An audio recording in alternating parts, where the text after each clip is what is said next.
आज बनवूया आपण कोरियन स्टाईल नूडल्स. त्यासाठी कढईमध्ये थोडंसं तेल घातलेलं आहे. आता इथे एक कांदा, एक गाजर आणि एक टमॅटो बारीक कापून घेतलेला आहे, ते तेलामध्ये टाकून घेत आहे आणि त्याला छान परतून घ्यायचं आहे. आणि एक हिरवी मिरची इथे घालत आहे. हिरवी मिरची तोडूनच घालते. तिन्ही भाज्या सॉफ्ट होईपर्यंत इकडे सॉसेस तयार करून घेऊया. त्यासाठी एका बाउलमध्ये मॅगी मसाल्याचं एक पूर्ण पाऊच घेतलेला आहे. 1-1.5 चमचा सोया सॉस घेतलेला आहे. इथे चिली सॉस घालत आहे. चिली सॉस कमी घ्यायचं, त्यामुळे नूडल्स तिखट होतील. आणि आता इकडे पिझ्झा सॉस घालत आहे 2 चम्मच. आणि इकडे टमॅटो सॉस घेत आहे 1-1.5 चमचा.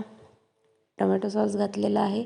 आणि आता इथे टाकणार आहे मी 1 छोटा चमचा लाल तिखट, अर्धा चमचा चिली फ्लेक्स, मीठ नूडल्स बॉईल करताना त्याच्यामध्ये घातलेलं आहे, त्यामुळे इथे गरज नाही आहे. इथे पांढरे कच्चे तीळ 1 चमचा घातलेले आहेत आणि ज्या भाज्या परतून घेतल्या आहेत त्या इथे टाकलेल्या आहेत. आता याला छान एक मिक्स द्यायचं आहे.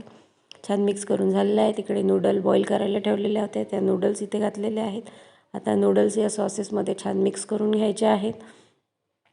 सॉसेस नूडल्सला छान लागले पाहिजे. इकडे छान मिक्स करून झालेलं आहे. आता वरून छान पांढरे तीळ घालणार आहे. झटपट अशा 2 मिनिटात तयार होणाऱ्या कोरियन स्टाईल नूडल्स, ज्या लहान मुलांना खूपच आवडतात.